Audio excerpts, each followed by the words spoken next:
Welcome to Bible Sleep. Tonight, let the Word of God bring peace to your heart and rest to your mind. Dim your screen, relax your body, and prepare for deep sleep.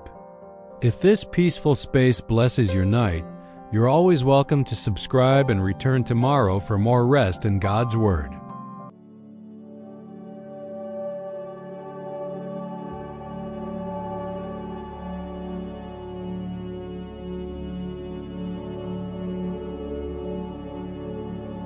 Today, I want to speak with you, not with someone watching the news with indifference, not with someone who can sleep, without images of what's happening running through their mind, not with someone who woke up today without that subtle weight in their chest, the weight of someone who knows the world is changing and doesn't know where it's going. With you, with this specific person listening right now, at this exact moment in your life. Maybe you're here because you can't stop thinking about what's happening in the world. Maybe because you watched the news and felt something tighten inside, a feeling that wasn't just sadness. It was something older, deeper. It was fear, the fear of what is coming. Maybe you have children, and that word, children, completely changes how you see the news. Because now it's not just about you, it's about what you'll leave for them. What world they'll grow up in, if there will still be space for the childhood you dreamed of giving them. Maybe you don't have children, but you have a future that until recently felt stable. And now it doesn't. Because wars are closer than they should be. Because the economy responds to what happens on the other side of the world. Because borders that seemed safe no longer do. And you look at the horizon, and you don't see clarity. You see smoke. This fear isn't loud like a siren. It's constant, like background static that never turns off. It's there when you read the news. It's there when you try not to read the news. It's there in conversations that should be light, but inevitably drift toward what's happening in the world. It says things you'd never say out loud, that the world is on the edge, that what we're living is the beginning of something far worse, that no family, no plan, no savings will be enough, that the future you built may not exist the way you imagined. This fear knows your schedule. It knows it hits hardest at 3 in the morning. It knows it shows up when you try to rest. It knows it uses the silence against you, because in silence there are no new headlines to distract you. Only you, and the images that stayed. And what breaks my heart is that this fear often arrived as responsibility. As if being afraid of the future was the least a conscious adult can do. As if unplugging from the news was irresponsibility. As if having peace while the world burns was naivety. And you internalized the weight of the world, gradually, without realizing it, until carrying that weight became your default condition. Tonight, I want you to hear a different voice. The voice of someone who wrote in the midst of chaos. The voice of someone who saw empires tremble and found a foundation that doesn't tremble. Psalm 46 was written for this exact place where you are. And before we get there, I need you to do one thing. You carry a weight most people won't admit to carrying. Because talking about fear of the future seems dramatic, seems like weakness, seems like you don't have enough faith. So you learn to carry it silently, continuing with your routine. Doing what needs to be done. But inside, there's a part of you always monitoring, always checking the news, always calculating possibilities, always trying to predict what's coming, so you won't be caught off guard.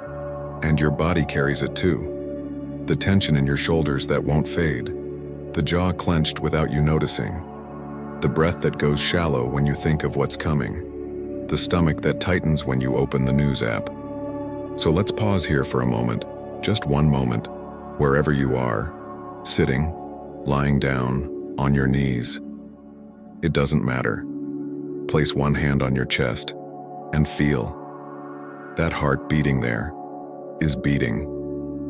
In this moment, now, you are whole. The wars that exist in the world and are not happening here, in your chest right now. The future you fear hasn't arrived yet. And what there is only this moment. Now, Inhale through your nose, slowly, counting to 4.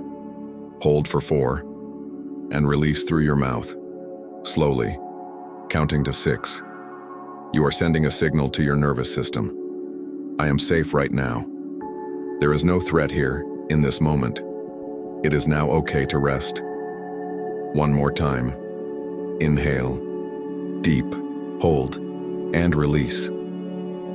With gentleness toward yourself. You are here. You have survived every difficult day until now, and that alone is more than you realize. I know what it's like to live in a time when the future feels threatened. And I know it's different from ordinary fear, because fear of the future, especially when it's mixed with images of war, doesn't stay confined to 1 hour of the day. It contaminates everything. You're at Sunday lunch with your family, and someone mentions the news. And suddenly the table feels heavy. You're trying to plan a trip, a purchase, an investment, and there's a voice underneath saying, "What for?" If in 2 years the world could be completely different, you watch your children playing, and instead of pure joy, you feel a pang. The pang of someone who loves too deeply not to be afraid. And the worst part isn't even the fear itself. The worst part is the feeling that there's nothing you can do.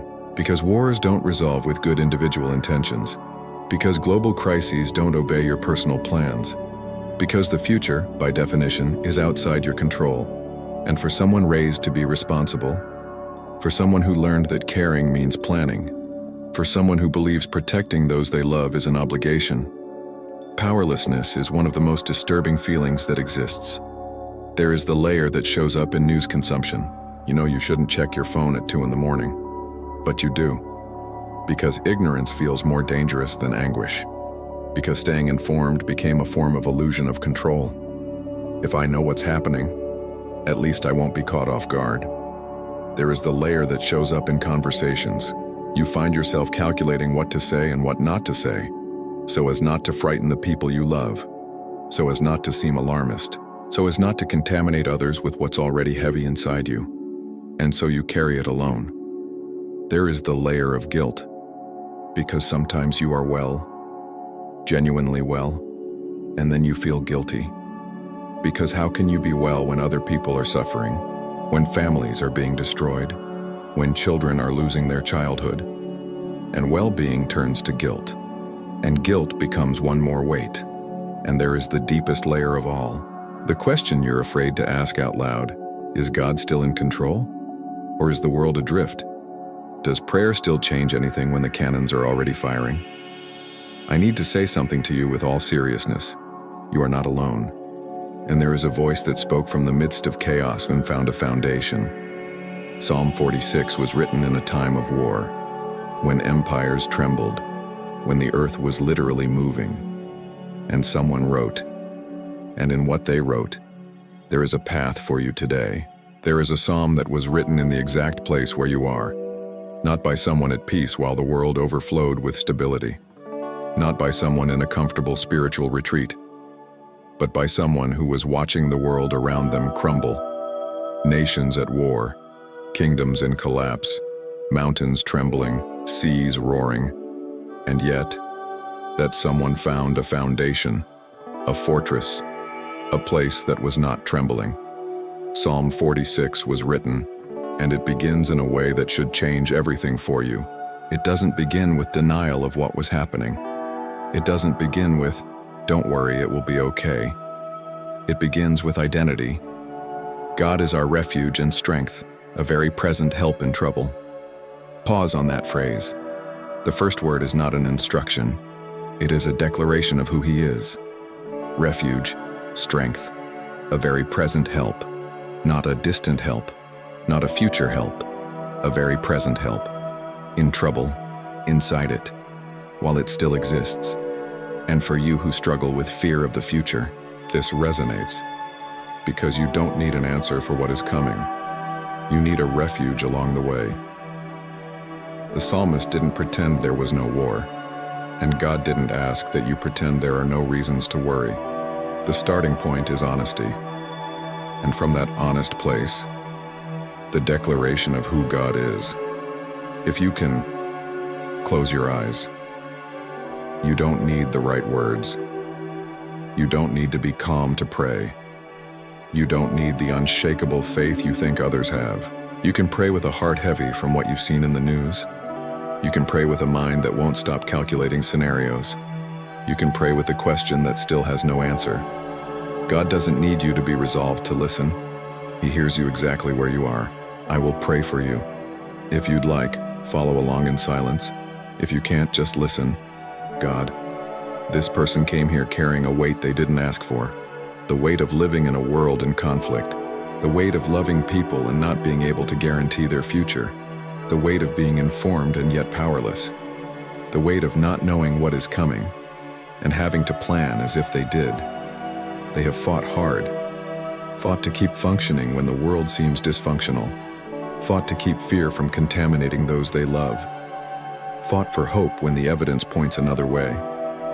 And I know, God, that you see that fight. That you don't think it naive to trust in you when the world is like this.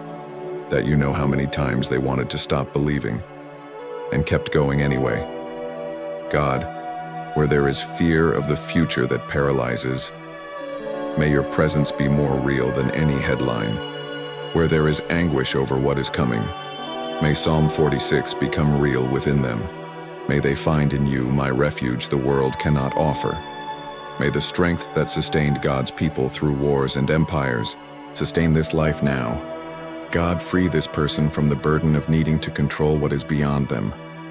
Free them from the illusion that hypervigilance is protection. Free them from the anticipation that steals the present in the name of a future that hasn't come yet. May in this moment, the nervous system overwhelmed by information and fear, find in you the signal that it is safe to exist. Amen. You just did something courageous. You brought the part of you that is afraid of the future before the one who already inhabits the future, and that has weight, that has value. Now, I want to read this psalm with you, verse by verse, slowly, as if hearing for the first time the voice of someone who already survived the world collapsing, speaking directly to the part of you that still doesn't believe it will make it through. God is our refuge and strength, a very present help in trouble. Notice the first words. God is. Not God will be, not God might be, depending on what happens. God is, present, now, while the anguish is still here. And notice the word our. It's not an abstract refuge for souls holier than yours. It is our refuge, belonging to those who are afraid, belonging to those in anguish, belonging to you. The second word is strength. Not knowledge of the future, not answers to all the questions. Strength. To keep going when you don't know what comes next. To exist with dignity in an uncertain world. To not crumble before what is trembling around you. And a very present help in trouble. Very present. Not distant. Not conditional. Present in trouble. Inside the fear. Inside the uncertainty. Not on the other side. Therefore we will not fear, even though the earth be removed, and though the mountains be carried into the midst of the sea, though its waters roar and be troubled, though the mountains shake with its swelling.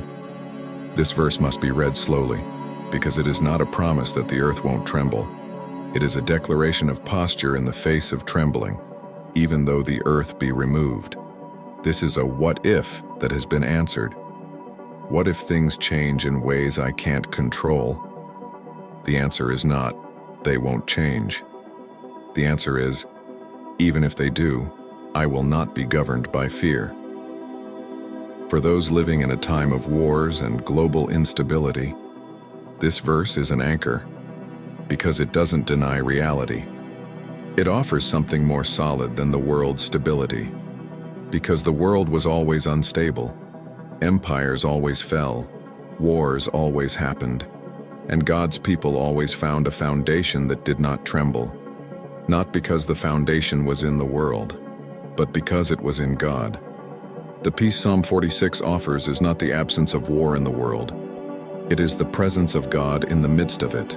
There is a river whose stream shall make glad the city of God, the holy place of the tabernacle of the Most High.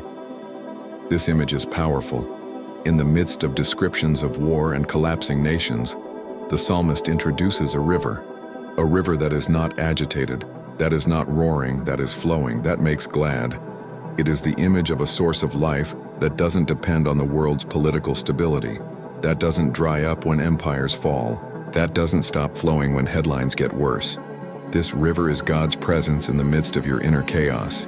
It's that feeling, however small, however fragile, that something has not been destroyed, that there is still life, that there is still beauty, that there is still God. And that river flows for you too. Even when the news is showing what it's showing, even when fear is present, the river did not stop. God is in the midst of her, she shall not be moved. God shall help her just at the break of dawn. God is in the midst, not at the edges, not watching from far away, in the midst.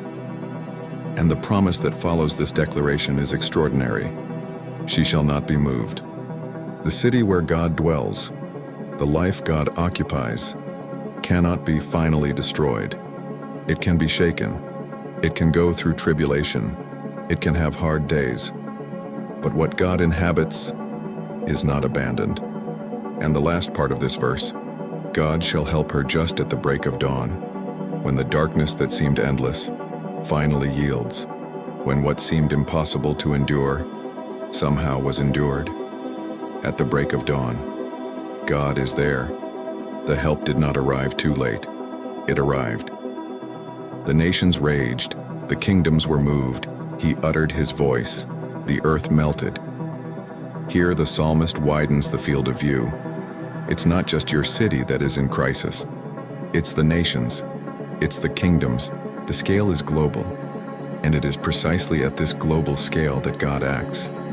He uttered his voice. And the earth melted.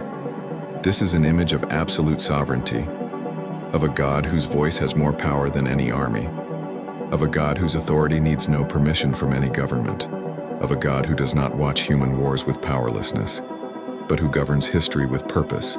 And that is not naivety. It is the most radical and necessary affirmation there is. The final power over history does not belong to armies. It belongs to God. The Lord of hosts is with us. The God of Jacob is our refuge. This phrase repeats twice in Psalm 46, like a refrain, like an axis around which everything orbits. The Lord of hosts, not just a God of peaceful temples, the Lord of hosts, the God who understands war, who is not ignorant of what conflict is, who is not oblivious to what is happening. And this God is with us. With us. With you. Not only with those in the conflict zones, with you who are watching from afar and feeling it from close up, with you who are trying to raise your children in a world that feels more hostile, with you who are trying to hope without being naive. The Lord of hosts is with us. Come, behold the works of the Lord, who has made desolations in the earth. He makes wars cease to the end of the earth. He breaks the bow and cuts the spear in two. He burns the chariot in the fire. This verse is the direct answer to the fear of war. Not a political answer, not a strategic answer, a theological answer. He makes wars cease. To the end of the earth, not maybe, not depending on the negotiations, not if conditions are favorable. He makes wars cease, and the language is specific. He breaks the bow, he cuts the spear, he burns the chariots. In other words, the instruments of war one day become functionless. The God who governs history is not just managing violence. He has a direction, and the direction is to cease. It is peace. It is the end of the instruments that destroy. That is not escapism. It is the affirmation that war is not the final word. God is the final word. War is not the last chapter of history. God is the last chapter of history. Be still and know that I am God. I will be exalted among the nations. I will be exalted in the earth. Be still. In the original Hebrew, this word carries the idea of letting go, of stopping the struggle, of releasing. It is not an instruction toward indifference. It is an instruction toward trust. Release the tension of needing to fix what is beyond you. Release the illusion that your hypervigilance is what keeps the world turning. Release the burden of needing to understand everything to be able to keep going. And know that I am God. Not that you are God. Not that rulers are gods. Not that history is blind. I am God, present, sovereign, here. And the promise that closes this verse: I will be exalted among the nations. I will be exalted in the earth, not just in heaven, in the earth, in the same place where wars happen, on the same planet you see trembling. God will be exalted. The sovereignty that seems invisible now, one day will be undeniable. Psalm 46 is complete. But I want to speak with you again, directly, before you move forward. I know that when this meditation ends, the world will continue as it was. The news will keep coming. The conflicts will not disappear because you heard this psalm. And I will not promise your life will be protected from everything. I won't promise your plans won't be affected. I won't promise the world will be stable. But I want you to carry some things from this meditation. First, the peace of Psalm 46 is not the absence of war. It is the presence of God in the midst of it.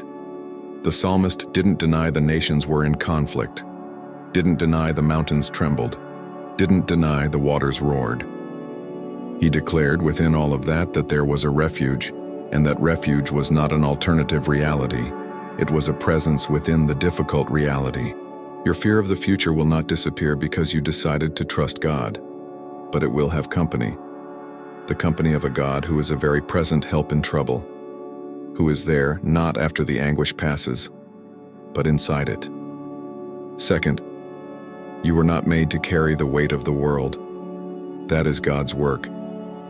There is a crucial difference between responsibility and omnipotence. You are responsible for your own life, for your family, for your choices, for how you treat the people around you. But you are not responsible for the trajectory of history. You are not called to resolve the geopolitical conflicts of your time.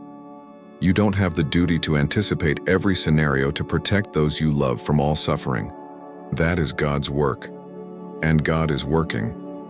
Even when the outcome isn't yet visible, even when the direction isn't clear, the Lord of hosts is with us.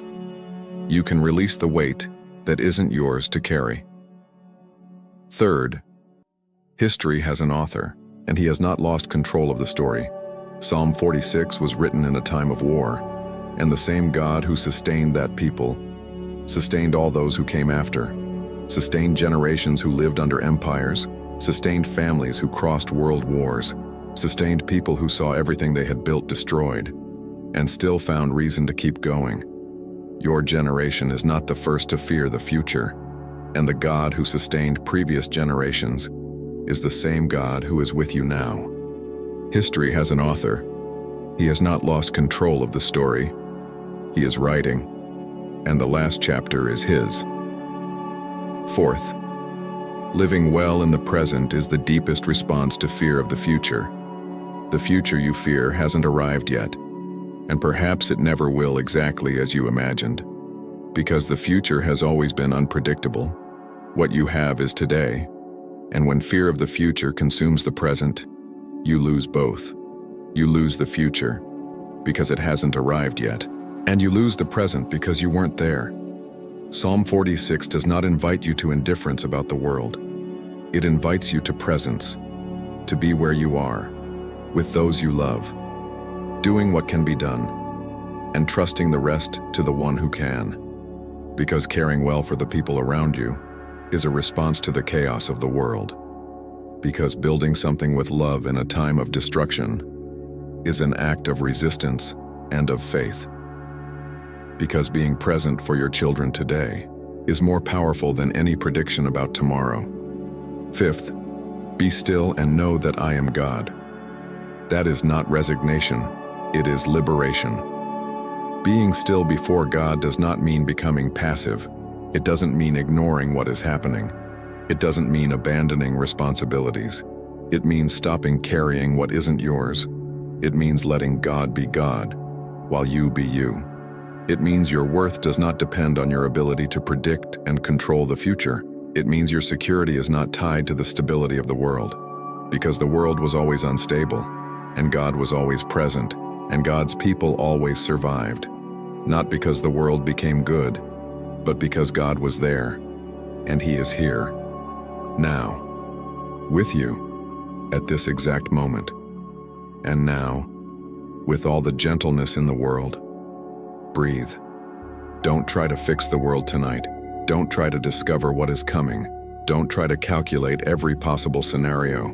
Simply allow the God who sustained generations through wars to sustain you now, in this place, in this moment, with this specific weight that you carry, because the future is in the hands of the one who made time, and He doesn't need your anguish to do well what is His to do. Inhale, hold, and release.